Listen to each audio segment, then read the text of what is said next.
Mari kini kita siapkan hati kita untuk mendengarkan sabda Tuhan.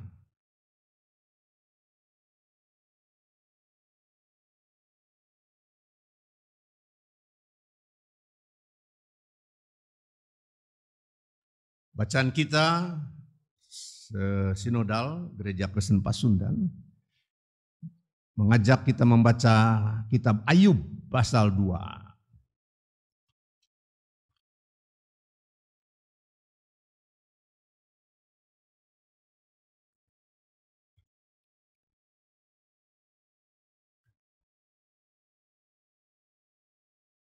Ayat 1 sampai 10 kita baca.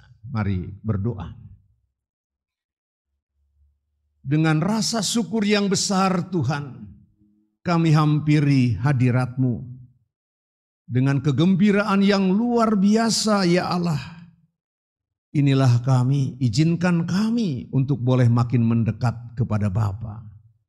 Supaya boleh mendengarkan sabda-Mu ya Bapa. Yang membaharui, menghibur, menguatkan kami. Karena itu urapi kami dengan Roh Kudus, supaya kami mendengar dengan baik. Dan firman Tuhan akan menjadi indah, sungguh indah dalam diri kami. Kami menantikan sabda-Mu di dalam Tuhan Yesus Kristus. Amin. Ayub 2 ayat 1 sampai 10 saya membacakan bagi kita. Pada suatu hari datanglah anak-anak Allah menghadap Tuhan, dan di antara mereka datang juga iblis untuk menghadap Tuhan. Maka bertanyalah Tuhan kepada iblis, "Dari mana engkau?" Lalu jawab iblis kepada Tuhan, "Dari perjalanan mengelilingi bumi dan menjelajah bumi." Firman Tuhan kepada iblis, "Apakah engkau memperhatikan hamba-Ku Ayub? Sebab tiada seorang pun di bumi seperti dia, yang demikian saleh dan jujur, yang takut akan Allah dan menjauhi kejahatan. Ia tetap tekun dalam kesalehannya, meskipun engkau telah membujuk aku melawan dia untuk mencelakakannya tanpa alasan." Lalu jawab iblis kepada Tuhan, "Kulit ganti kulit, orang akan memberikan segala yang dipunyainya ganti nyawanya. Tetapi ulurkanlah tanganmu dan jamahlah tulang dan dagingnya. Ia pasti mengutuki engkau di hadapanmu." Maka firman Tuhan kepada iblis, "Nah, ia dalam kuasamu, hanya sayangkan nyawanya." Kemudian iblis pergi dari hadapan Tuhan, lalu ditimpanya Ayub dengan barah yang busuk dari telapak kakinya sampai ke batu kepalanya.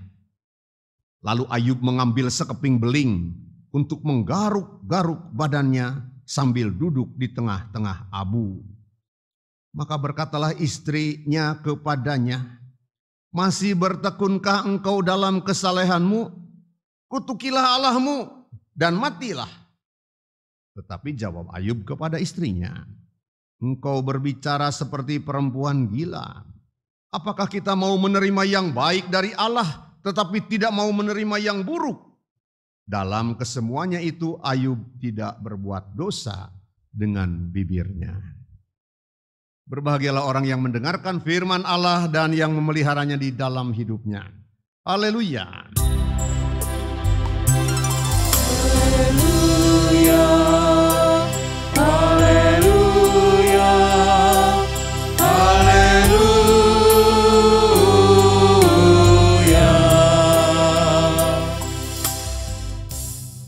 Selamat pagi, salam sejahtera bagi kita sekalian. Saudara-saudaraku yang dikasihi Tuhan,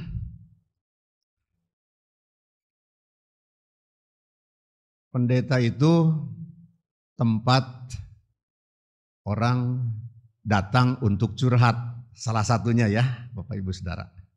Banyak orang yang curhat kepada pendeta. Mengadulah dan lain sebagainya. Saudaraku, sangat mudah bagi seorang pendeta misalnya seperti saya, apabila datang seorang warga jemaat, seorang bapak atau ibu dari warga jemaat yang datang, yang berkata, yang curhat. Seperti ini misalnya sangat mudah. Bapak, setelah saya rajin beribadah, keadaan saya menjadi makin baik. Segalanya menjadi makin mudah, Bapak. Lancar, sukses, berlipat kali ganda keuntungan perusahaan saya. Wah, luar biasa Bapak Ibu Saudara. Mudah ya seorang pendeta berhadapan dengan tipe seperti ini atau kenyataan seperti itu. Saya hanya cukup mengatakan puji Tuhan. Mudah-mudahan berkat dan rahmat Tuhan, limpahan kasih sayang Tuhan lebih banyak lagi bersama dengan Bapak sekeluarga, Bapak dan anak-anak Bapak dan sekeluarga. Mudah ya Bapak Ibu Saudara. Nah, yang sedikit tidak mudah misalnya begini. Ada seorang yang datang lagi ke pendeta. Dia berkata, Bapak, saya baru keluar dari penjara.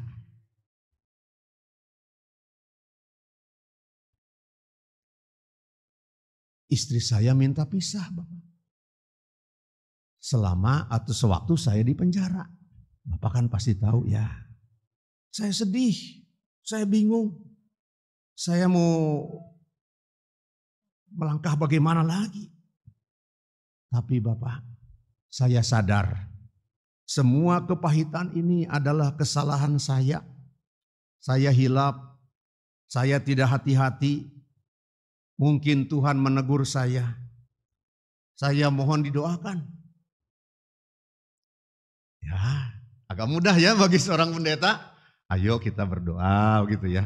Syukur Bapak sudah menyadari kekurangan-kekurangan, kehilapan-kehilapan yang lampau. Ya sudah kita menatap ke depan saja, kurang lebih seperti itu. Tapi saudara, ada yang lebih susah lagi dihadapi. Kondisi yang lebih susah lagi dihadapi. Misalnya berkata seperti ini. Bapak, bagaimana ini? Setelah musibah yang terjadi menimpa kami sekeluarga, tempat usaha saya terbakar ludes, tak bersisa sedikit pun. Modal habis Bapak, padahal cicilan ke bank masih terus menagih. Anak saya kecelakaan lalu lintas. Istri saya sakit berat, gak tahu bisa tertolong apa tidak. Keduanya memerlukan biaya yang sangat besar. Bapak kan tahu sendiri. Rasanya Bapak, kami sekeluarga ini tekun beribadah. Bersekutu di gereja, di rumah. Rasanya kami tak pernah meninggalkan Tuhan.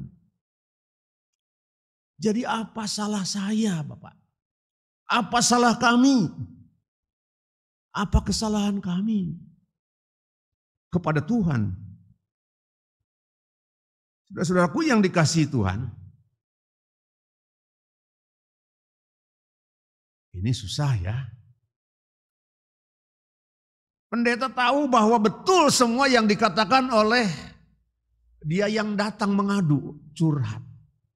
Tapi tak bisa menjawab, apa salah saya, apa salah kami. Lalu ia berkata, bukankah Bapak saya diajarkan oleh iman saya, oleh kekristenan saya bahwa Tuhan itu maha baik. Bahwa Tuhan itu maha mendengar. Bahwa Tuhan itu maha melihat. Masalahnya sekarang di manakah Tuhan? Ketika saya berada dalam kondisi seperti ini. Apakah Tuhan tiba-tiba menjadi buta atau menjadi tuli? Kan gak mungkin Bapak. Apakah Tuhan itu masih berkuasa? Atau pertanyaan yang lebih ekstrim lagi, kalau orang berkata karena kondisi seperti itu, apakah Tuhan itu masih ada? Saudara-saudaraku yang dikasihi oleh Tuhan, Sekali lagi ini tidak mudah untuk menjawabnya.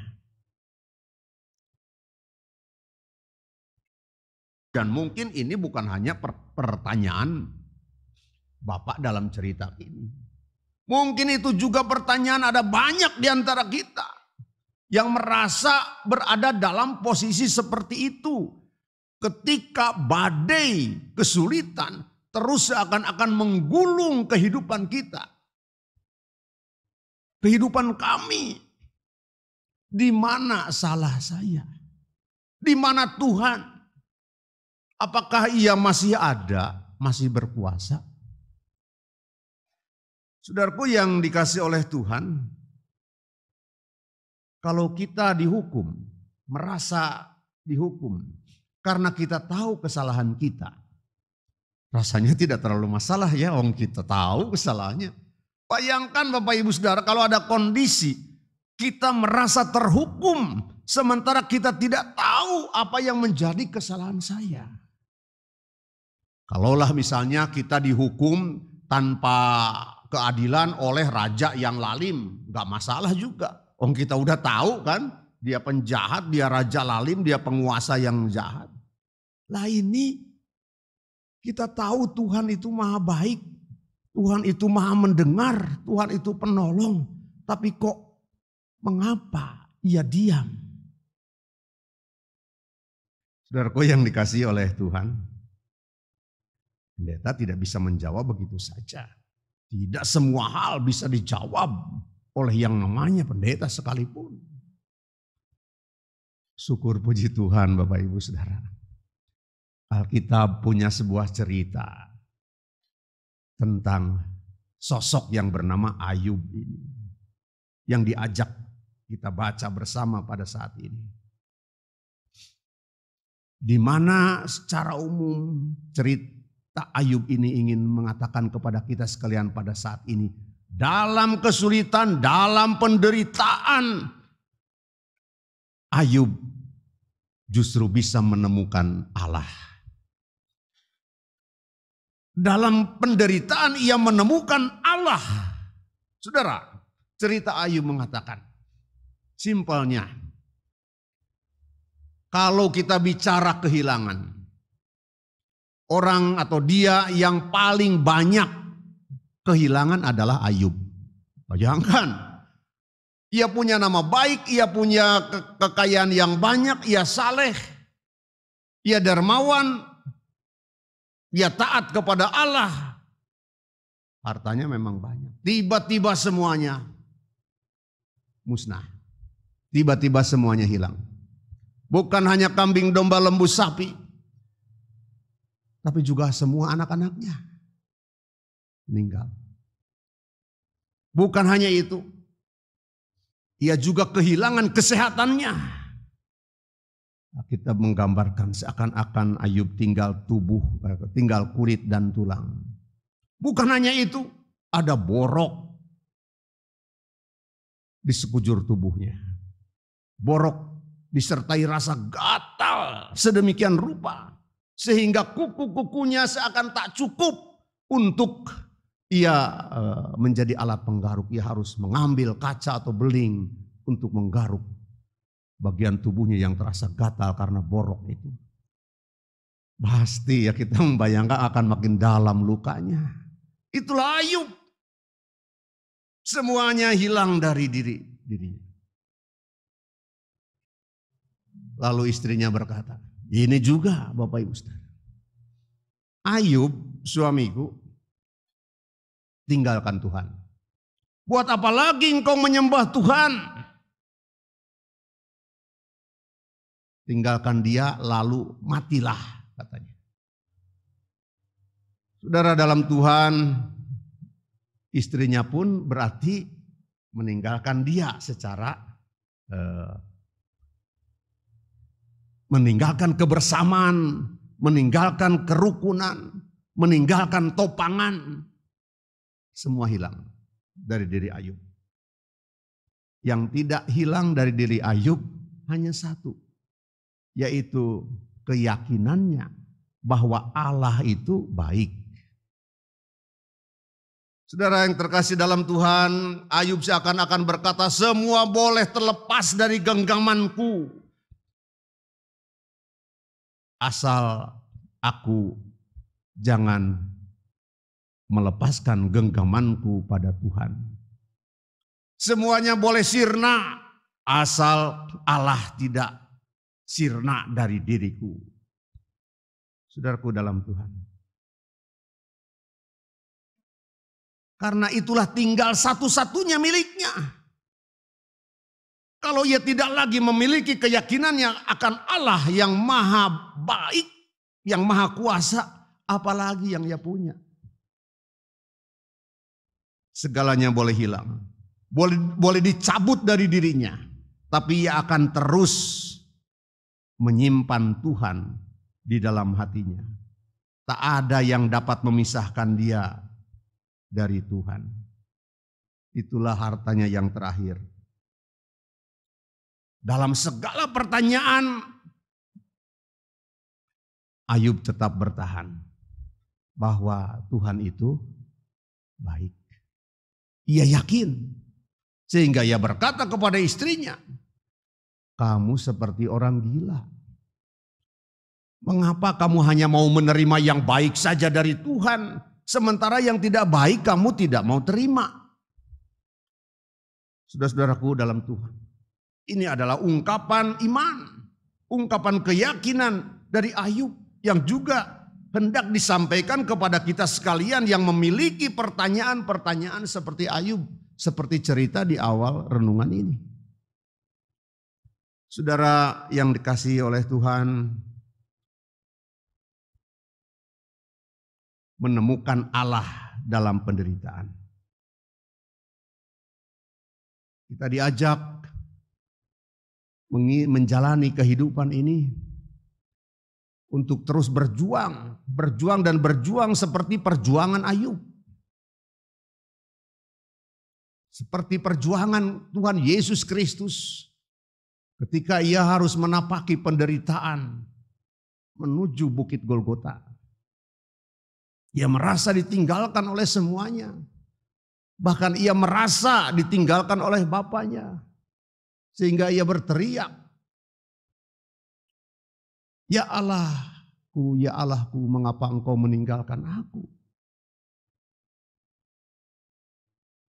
Itu ungkapan manusiawinya. Tapi ia tetap yakin sesungguhnya bahwa Allah sungguh mengasihinya. Bacalah kisah Ayub, Bapak Ibu Saudara. Tapi baca sampai tuntas, sampai selesai. Allah memulihkan segalanya. Setiap orang yang sedia bertahan untuk memegang erat-erat Allah, niscaya ia dipulihkan. Ia akan menemukan yang berharga pada saatnya, pada waktunya. Seperti halnya Tuhan Yesus Kristus. Pada waktunya ia menemukan hal yang sangat berharga, yaitu menyelamatkan dunia. Dengan kesediaannya untuk tetap taat menjalani bagian-bagian perjuangannya di kayu salib. Itulah yang kita rayakan melalui meja perjamuan kudus ini. Mari kita masuk dalam meja, di sekitar meja perjamuan Tuhan. Dengan keyakinan bahwa setiap orang mendapatkan kesempatan sekalipun ia berada dalam penderitaan untuk menemukan Allah. Allah yang baik, Allah yang memilikinya, Allah yang menyediakan sesungguhnya segala sesuatu baginya. Allah yang mengetahui yang terbaik baginya. Terpujilah Tuhan. Amin.